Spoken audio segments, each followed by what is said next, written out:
आज की लेक्चर में हम लोग सीखेंगे कि how to pass journal entry. Journal entry कैसे पास किया जाता है। देखो, जर्नल एंट्री पास करने के लिए अभी तक मैं ये समझाया था कि गोल्डन रूल का हेल्प लेंगे। सबसे पहला रूल मैं बात किया हूं गोल्डन रूल, जिसमें personal account, nominal account and real account, ये तीनों अकाउंट से रिलेटेड सारा थ्योरी, तीनों अकाउंट का रूल्स, तीनों रूल्स से रिलेटेड एग्जांपल्स, ये मैं आपको समझा चुका हूं। सारे स्टूडेंट के लिए अभी तक जर्नल टॉपिक पर सेशन 25-26 के लिए 6 वीडियो अपलोड किया गया है। 6 वीडियो में मैं रूल्स की बात किया हूं, अकाउंटिंग कॉन्सेप्ट की बात किया हूं। अभी जस्ट इसके पहले वाली लेक्चर जो लेक्चर नंबर 6 थे, उसमें मैं अकाउंटिंग कॉन्सेप्ट के बारे में डिस्कस किया कि जब भी आप कोई जर्नल पास करोगे, आपको कॉन्सेप्ट वहां पर हेल्प करेगा, जर्नल पास करने में आपकी मदद करेगा। कॉन्सेप्ट ये समझाएगा कि किस ट्रांजैक्शन का जर्नल होना चाहिए, किसका नहीं होना चाहिए, और जर्नल कैसे होना चाहिए, क्या सोचा जाता है जर्नल पास करते समय। ये सारी बात कॉन्सेप्ट हम लोगों को बताएगा। तो मैं आप लोगों को कॉन्सेप्ट इसके पहले वाली वीडियो में बता चुका हूं। आज मेरा इंपॉर्टेंट टॉपिक देखो है रूल्स। होप कि आप सभी लोग रूल्स को पढ़े होंगे। पर्सनल का रूल क्या था, रियल का रूल क्या है, नॉमिनल का रूल क्या है, और उसके अंदर आने वाले ट्रांजैक्शंस क्या हैं, ये सारी चीज आप लोगों ने पढ़ा होगा। खासकर वैसे बच्चे, वैसे स्टूडेंट जो अभी तक पहले की वीडियो नहीं देखे हो, रूल्स को नहीं पढ़े हो कि पर्सनल, रियल, नॉमिनल क्या है, क्या उसके रूल्स होते हैं। जो लोग भी अभी तक स्टूडेंट नहीं देखे हैं पहले की प्रीवियस वीडियो को, आप उसको जाकर देखो, उससे बहुत कुछ सीखने के लिए मिलेगा। और उधर की वीडियो देखोगे आप तभी ये क्लास समझ में आने वाला भी है। चलो, आज हम लोग बात करेंगे how to pass journal entry. Journal entry कैसे पास किया जाता है। देखो, मैं पहले भी बताया हूं कि किसी भी टॉपिक को याद मत करो, किसी भी चीज को हमको बहुत ज्यादा रटना नहीं है, याद नहीं करना है, कॉन्सेप्ट को क्लियर करो। एक एक कॉन्सेप्ट जब क्लियर हो जाएगा तो आपको याद करने की जरूरत ही नहीं पड़ेगा, वो सीधा दिमाग में सेट हो जाएगा कि हो क्या रहा है। तर्क के साथ पढ़ना है, लॉजिकल पढ़ना है, लॉजिक के साथ पढ़ना है, याद नहीं करना अपने को कुछ भी। तो देखो, जर्नल पास करते समय मैं लिखा हूं कि सबसे पहले फॉर्मेट। जर्नल पास करना है तो स्टूडेंट को, अब स्टूडेंट क्या है, मैनुअल काम कर रहे हो भाई। आप स्कूल में जा रहे हो, कॉपी में आपको सवाल बनाना है, कौन सी किताब मिली हुई है, आप सवाल बना रहे हो, टीचर बता रहे हैं, सवाल बना रहे हो। एग्जाम भी आपको ऑफलाइन जब देने जाओगे, ऑनलाइन तो एग्जाम होना नहीं है 11-12 के लिए, तो जो भी एग्जाम देने जा रहे हो उसके लिए भी कॉपी मिल रहा है और वहां आपको सवाल बनाना है, यानी मैनुअली आपको काम करना है। कंप्यूटराइज यहां पर कोई सिस्टम आपके लिए तो नहीं है 11-12 के स्टूडेंट के लिए। तो जो भी मैनुअल काम करते हो, जर्नल पास करना है तो सबसे पहला काम कहा जा रहा है कि फॉर्मेट बनाना है। जर्नल का सही सही फॉर्मेट होना चाहिए। देखो, तो जर्नल की जो फॉर्मेट हम लोग बनाएंगे, इसमें सबसे पहला कॉलम होता है, देखो, डेट का, डेट। इसके बाद सेकेंड कॉलम इसमें बनाया जाता है पार्टिकुलर का, पार्टिकुलर्स।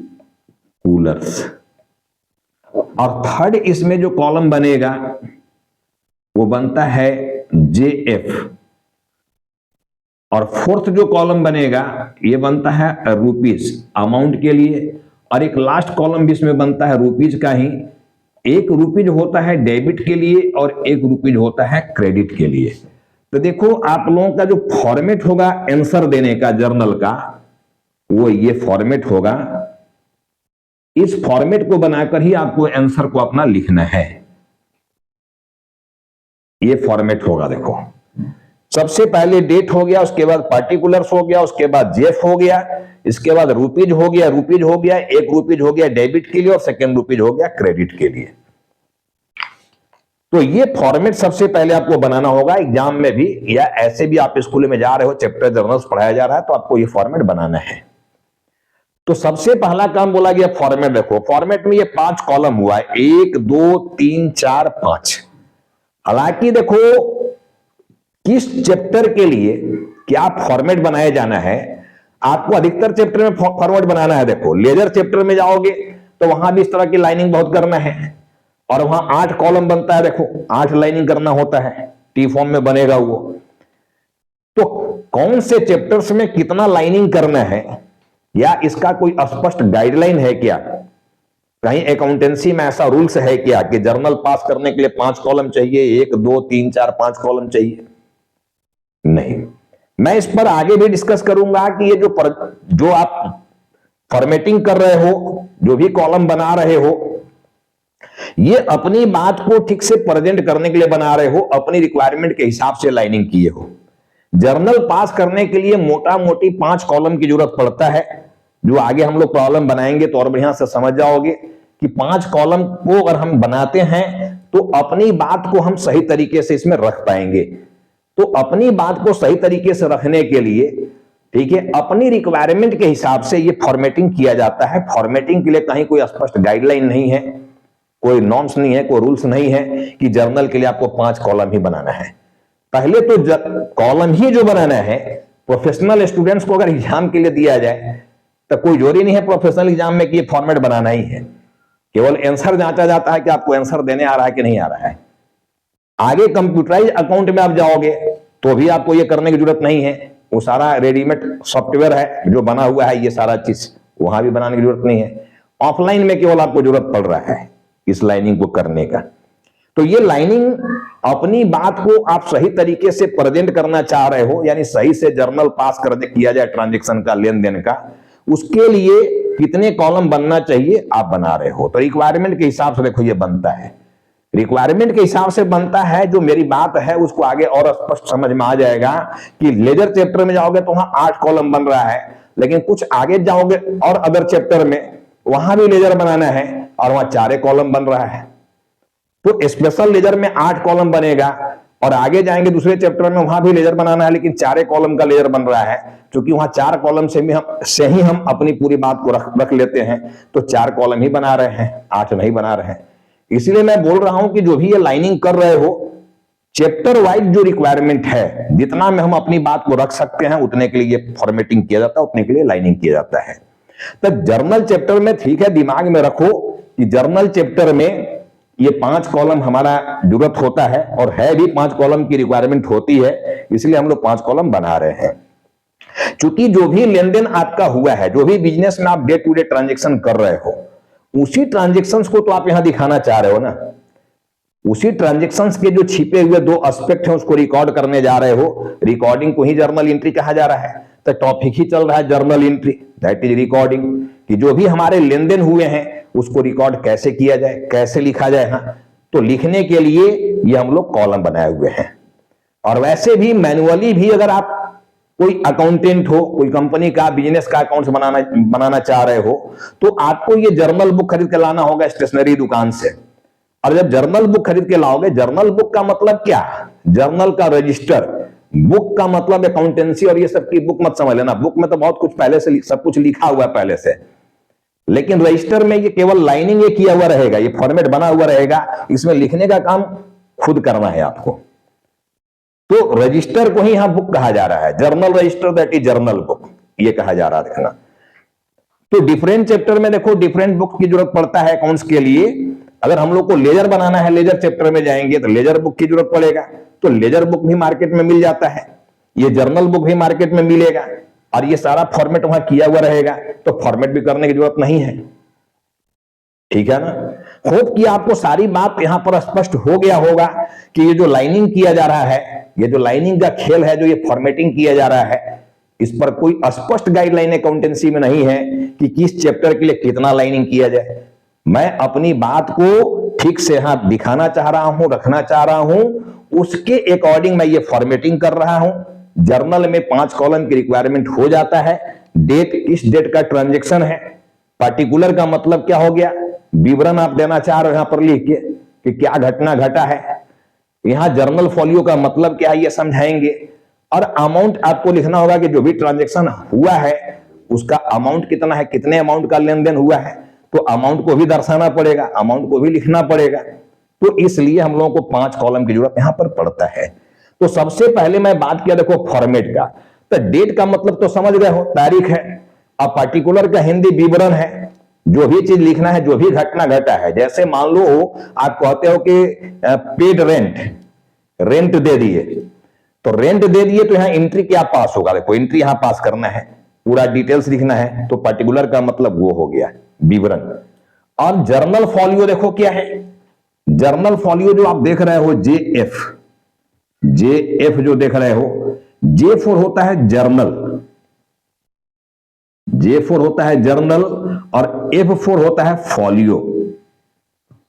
फॉलियो का मतलब क्या होता है, पृष्ठ संख्या, पृष्ठ संख्या यानी पेज संख्या। पृष्ठ का मतलब क्या है, पेज, पेज का नंबर। अरे भाई ये एक तो रजिस्टर है ना जी, तो जब ये रजिस्टर है तो रजिस्टर के किसी पेज पर इसको बना रहे हो। रजिस्टर में तो बहुत सारा पेज है, 100 पेज का रजिस्टर होगा, 150 पेज का रजिस्टर होगा, तो तुम किस पेज पर इसको बना रहे हो ये देखना है, पेज संख्या क्या है। जब लेजर हम बनाएंगे लेजर बुक्स में तो वहां भी कोई पेज होगा, किस पेज पर आप लेजर बना रहे हो, किस पार्टी का लेजर बना रहे हो, तो पेज संख्या को दर्शाता है ये देखो जर्नल फॉलियो। अब किसकी पेज संख्या को दर्शाएगा ये आगे हम लोग डिस्कस करेंगे यहां पर, कि जर्नल फॉलियो मतलब हो गया J4 का मतलब हो गया J4 जर्नल और F4 फॉलियो। जर्नल फॉलियो यानी जर्नल का पेज नंबर, जर्नल जो आप पास कर रहे हो इसका पेज नंबर क्या है।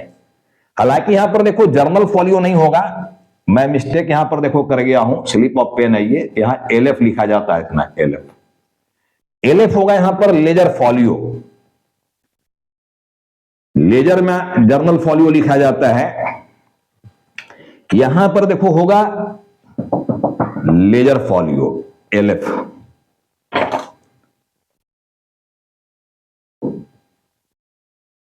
लेजर फॉलियो, लेजर का पेज संख्या, लेजर फॉलियो, ठीक है। लेजर का मतलब होता है देखो, लेजर का हिंदी होता है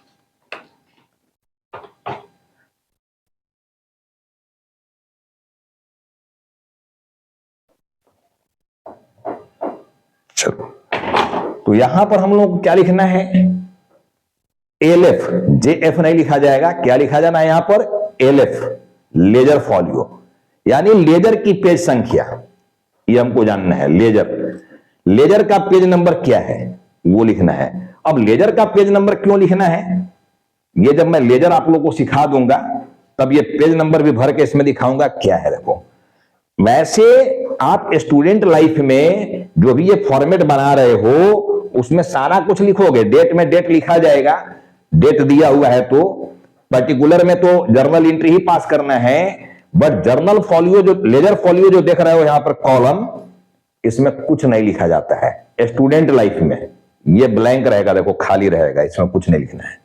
फिर यहां डेबिट में अमाउंट लिखा जाएगा, क्रेडिट में भी अमाउंट लिखा जाएगा, यानी 4 कॉलम में अमाउंट लिखा जाता है। और ये कॉलम केवल दिखाया गया, देखो इसमें कुछ लिखा नहीं जाता है। स्टूडेंट लाइफ में, प्रैक्टिकल लाइफ में तो ये बहुत काम का ये कॉलम है, देखना लेजर फॉलियो बहुत काम का चीज है ये, जो आगे मैं समझाने वाला हूं कि क्या काम का चीज है और इसमें क्या लिखा जाना है, कैसे लिखा जाना है। देखो वैसे जब लेजर चैप्टर में जाएंगे, लेजर तो पढ़ना है ना जर्नल के बाद, जर्नल के बाद लेजर है, लेजर के बाद ट्रायल है। तो जब आप लेजर चैप्टर में जाओगे तो देखो जर्नल जो यहां देख रहे हो, इस जर्नल की इंफॉर्मेशन को लेजर बुक में भेजा जाता है। वो कैसे भेजा जाता है वो लेजर में मैं पूरा बात आपको डीपली समझाऊंगा। जर्नल बुक का जो इंफॉर्मेशन है इसी को लेजर बुक में भेजा जाता है। तो लेजर बुक में जब यहां से भेजोगे तो ये वाला जो यहां से इंफॉर्मेशन जो लेजर बुक में भेज रहे हो वो लेजर के किस पेज नंबर पर भेजे हो, किस पेज नंबर पर, उसी को देखो यहां लिखा जाता है, पेज की संख्या। कि आप लेजर बुक में जो ट्रांसफर किया यहां का इंफॉर्मेशन को, यहां के इंफॉर्मेशन को लेजर में ट्रांसफर किया जाता है, जो लेजर चैप्टर में आपको पूरी तरह से समझ में आ जाएगा। तो यहां की इंफॉर्मेशन को जब लेजर में ट्रांसफर करेंगे हम लोग, तो लेजर के किस पेज में भेजे हो वो यहां पर दर्शाना है, उसको यहां दिखाना है, ठीक है। और जब लेजर में जाओगे लेजर बुक्स में, और जब इस चीज को वहां ट्रांसफर करोगे जिस पेज पर, उस पेज का नंबर यहां भेजना है। यानी एक दूसरे के पेज का रिफरेंस दिया जाता है, देखो इसमें रिफरेंस देना है कि जर्नल का जो इंफॉर्मेशन है लेजर के किस पेज पर भेजा गया। और जब लेजर में जाओगे तो वहां एक कॉलम बनेगा जहां लिखा रहेगा JF, यहां लिखा हुआ है LF तो वहां लिखा रहेगा JF। तो उस JF में वहां जाकर लिखना पड़ेगा कि ये जर्नल का कौन सा पेज से वहां पर ये चीज ट्रांसफर हुआ है। तो पेज संख्या लिखना है, देखो जर्नल वाला पेज संख्या लेजर में लिखा जाता है और लेजर वाला पेज संख्या जर्नल में लिखा जाता है। तो ये जो LF लिख रहे हो वो लेजर जब बनाएंगे तो वहां JF की बात आ जाएगा, जर्नल फॉलियो। तो फॉलियो का मतलब कुल मिला के पृष्ठ संख्या है, यानी पेज संख्या, पेज का नंबर लिखना है कि कौन सा चीज को किस पेज पर ट्रांसफर किया गया, ये पेज संख्या लिखना है, देखना। तो देखो अब यहां पर ये फॉर्मेट कंप्लीट हो गया कि डेट है, पर्टिकुलर है, लेजर फॉलियो है, रुपीज है, ये 5 कॉलम बन गया यहां पर। अब सेकंड कहता है कि देखो हेडिंग चाहिए। जब हेडिंग की बात आ रहा है तो हम लोग यहां लिखेंगे कि जर्नल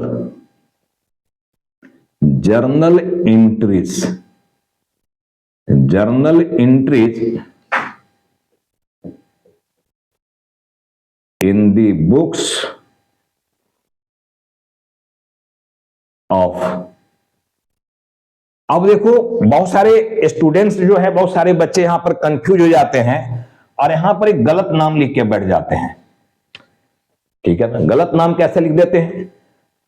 बहुत सारे बच्चे यहां पर ऑनर का नाम लिख देते हैं। जैसे ट्रांजैक्शन जब आपको मिलेगा, ट्रांजैक्शन देखो यहां लिखा हुआ है, जब ट्रांजैक्शन मिलेगा, जिस ट्रांजैक्शन की जर्नल एंट्री पास किया जाना है, जब ट्रांजैक्शन मिलेगा तो उस ट्रांजैक्शन में पहला ट्रांजैक्शन अक्सर देखो स्कूल है चाहे किताब है, अक्सर पहला ट्रांजैक्शन में लिखा रहता है, देखो यहां पर कि स्टार्टेड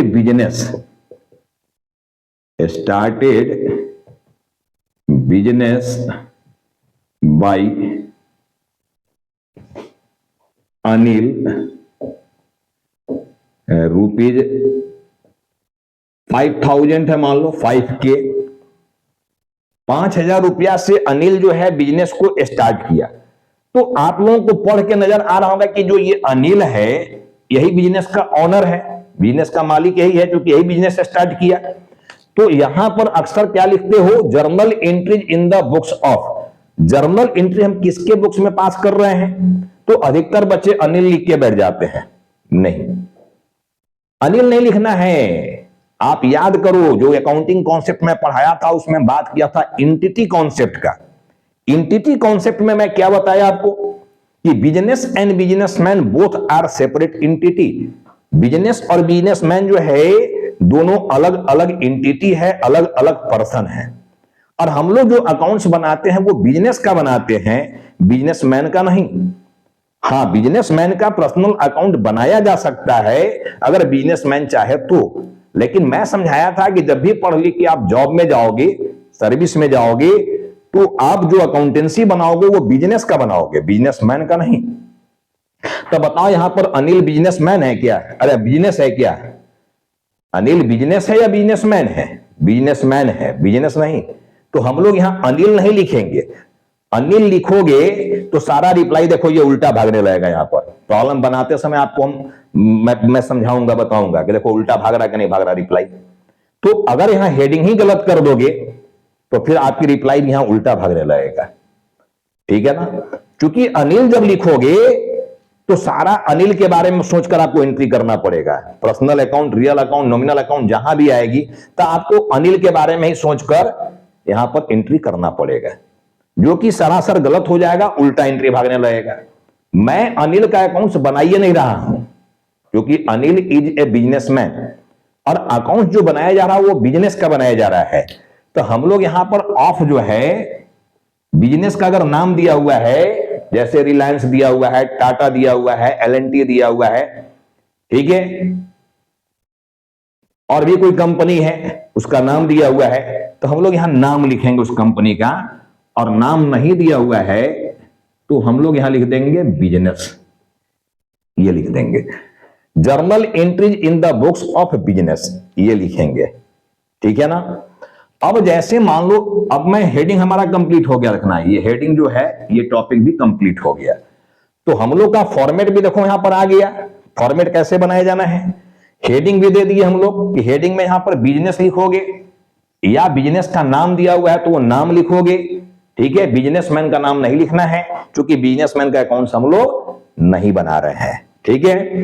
अब मान लो ये पहला पेज में जर्नल पास कर रहे हो, फर्स्ट पेज में, और ये फर्स्ट पेज आपका भर गया मान लो, तो यहां पर जो भी अमाउंट आएगा उसको जोड़ देना, टोटल कर देना, और टोटल करके यहां पर लिख देना C/F।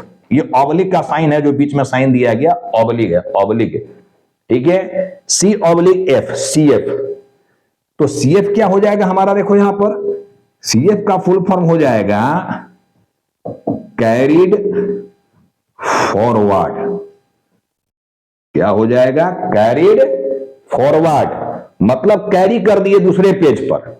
भाई जब पहला पेज भर गया तो दूसरे पेज में जाकर ना सवाल बनाओगे जी, पहला पेज तो भर गया ये, तो नेक्स्ट पेज में जाना होगा। तो नेक्स्ट पेज में जाने के लिए पहला पेज का जो अमाउंट का टोटल आएगा, ये टोटल यहां पर करके और CF लिख देना। अब ये जो अमाउंट है इसको दूसरे पेज में ट्रांसफर करना पड़ेगा, नेक्स्ट पेज पर ट्रांसफर करना पड़ेगा। मान लो पेज नंबर ये सेकेंड हो गया, अगर मान लो यही पेज हम सेकेंड पेज को लेकर समझा रहे हैं बात, तो सेकेंड पेज में जब जाओगे तो ये CF जो है उसको यहां टॉप में हम लोग BF लिख देंगे, और यही वाला जो अमाउंटवा देख रहे हो ये दोनों, ये अमाउंटवा को हम लोग यहां लेकर आ जाएंगे। देखो यहां दिखा देंगे। नेक्स्ट पेज पर ये काम करना है, पहले पेज पर मत करना है, पहला पेज पर तो CF लिखना है। जब नेक्स्ट पेज पर हम लोग गए तो उसी CF को नाम क्या दे दिए? BF। अब BF जो नाम आ गया यहां पर BF, ये आ गया B फॉर ब्राउट और F फॉर है forward, brought forward. Brought forward, carried forward का मतलब इसको कैरी कर दिया, ढोकर अगला पेज में पहुंचा दिया। अब ब्राउट फॉरवर्ड का मतलब ढोकर लाया पीछे वाला पेज से, ये मतलब हो गया ब्राउट फॉरवर्ड का, BF का। तो आज मैं कंप्लीट ये लेक्चर में टर्म सिखा रहा हूं कि कैसे लिखना है और कुछ कुछ जो वर्ड आए हैं उसका मीनिंग क्या है। तो चलो हम लोग हेडिंग भी तय कर लिए, यहां पर टोटलिंग भी समझा दिए क्या हो रहा है, ठीक है, और फॉर्मेट क्या था इस पर भी बात किए। तीसरा पॉइंट यहां पर आ गया स्टेप, कि जब जर्नल पास करोगे तो स्टेप क्या लोगे, कैसे जर्नल पास करेंगे हम लोग, तो स्टेप क्या क्या लिया जाता है समझो। अब मैं हटा रहा हूं इस फॉर्मेट को, देखना। जब जर्नल पास करना होगा तो कौन कौन से स्टेप लिया जाता है, देखो, चाहे वो दिमाग में सोचो या लिखकर सोचो, लेकिन ये स्टेप क्या लिया जाएगा जिससे हमारा जर्नल जो है उसमें कोई त्रुटि ना हो, किसी तरह की गलती ना हो, जर्नल हमारा सही सही पास हो। तो जर्नल पास करने के लिए जो स्टेप लिया जाता है, देखो, ये सबसे पहला जो स्टेप होता है, इसमें हमको पहचानना है टू एस्पेक्ट को। क्या पहचानेंगे हम? To aspect. अब ये एस्पेक्ट होता क्या है, मैं समझाया था कि जो भी ट्रांजैक्शन दिया रहेगा, देखो ये ट्रांजैक्शन है, पहला ट्रांजैक्शन यहां लिखा हुआ है, इस ट्रांजैक्शन में दो एस्पेक्ट हैं इसके, जो कि इसी ट्रांजैक्शन में छिपे हुए हैं। मैं समझाया था कि जर्नल जो पास किया जाता है, जर्नल एंट्री जो बोलते हो, वो किसी ट्रांजैक्शन का नहीं, बल्कि उस ट्रांजैक्शन में छिपे हुए उसके दो एस्पेक्ट का जर्नल पास किया जाता है। यानी ये जो ट्रांजैक्शन देख रहे हो, स्टार्टेड बिजनेस, ठीक है, बाय अनिल, ठीक है ना, ₹5,000 विथ ₹5,000, 5,000 रुपया लगाकर अनिल बिजनेस स्टार्ट किया। इसमें दो पहलू देखो यहां पर छिपे हुए हैं। पहलू क्या होते हैं, एस्पेक्ट क्या होते हैं, मैं ये पहले की वीडियो में सिखाया हुआ हूं कि अगर मान लो ये मार्कर बेचने का मेरा दुकान है, कोई कस्टमर आया और मैं मार्कर उससे बेच दिया, ठीक है, तो मार्कर हमारे पास से चला गया, लेकिन बदले में हमको क्या मिला? पैसा, मनी। तो money and marker is aspect, money and marker is aspect. तो हम जो एंट्री पास करने वाले हैं वो मनी और मार्कर का करने वाले हैं, पूरे ट्रांजैक्शन का नहीं, ठीक है ना। तो इसीलिए कहता है कि जो भी ट्रांजैक्शन दिया रहेगा उसमें सबसे पहले क्या खोजना? दो एस्पेक्ट खोजना, कि इस ट्रांजैक्शन में दो एस्पेक्ट क्या छिपा हुआ है, उसको खोजना है। कैसे खोजेंगे ये आगे की वीडियो में समझाऊंगा मैं, ठीक है ना। जब ट्रांजैक्शन पूरा लेकर आएंगे हम लोग और जर्नल करेंगे तब समझाएंगे कि दो एस्पेक्ट क्या है उसमें, कैसे पहचाने इसको, ठीक है। तो सबसे पहले देखो आता है दो एस्पेक्ट। इसके बाद क्या करोगे आप? Account पहचानोगे, A/C। अकाउंट में क्या पहचानोगे कि जो ये एस्पेक्ट है ये किस अकाउंट से बिलोंग कर रहा है, यानी ये पर्सनल अकाउंट से बिलोंग कर रहा है, ठीक है, या ये रियल अकाउंट से बिलोंग कर रहा है, या ये नॉमिनल अकाउंट से बिलोंग कर रहा है।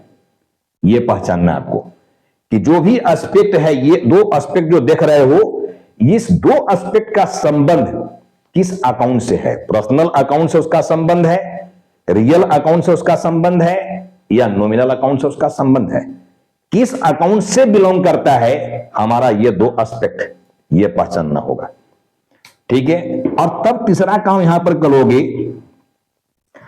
Apply rule for debit and credit. अब कह रहा है कि जब ये दो स्टेप ले लिया तब अप्लाई करो। क्या अप्लाई करोगे? रूल अप्लाई करोगे फॉर डेबिट एंड क्रेडिट। ठीक है। अब डेबिट और क्रेडिट का रूल मैं लिखा दिया था कि पर्सनल अकाउंट का रूल क्या है जी, इस रियल अकाउंट का रूल क्या है जी, और इस नॉमिनल अकाउंट का रूल क्या है जी, और किसमें क्या ट्रांजैक्शन आता है जी, ये मैं समझा चुका हूं। ठीक है। कि पर्सनल का जो रूल है इसमें कहता है कि जब रिसीवर होगा पाने वाला तो कहा था कि इसको डेबिट कर देना, और जब गिवर होगा तो बोला था इसको क्रेडिट कर देना। यानी पाने वाला है तो डेबिट कर देना और देने वाला है तो क्रेडिट कर देना। इसी तरह इसमें समझाया था कि जब कम्स इन होगा, जब कोई वस्तु आएगा तो बोला था डेबिट कर देना, और जब गोज आउट होगा, गोज आउट तो कहा था क्रेडिट कर देना। तो इसकी भी रूल हो गया रियल्स का rule, debit what comes in, credit what goes out.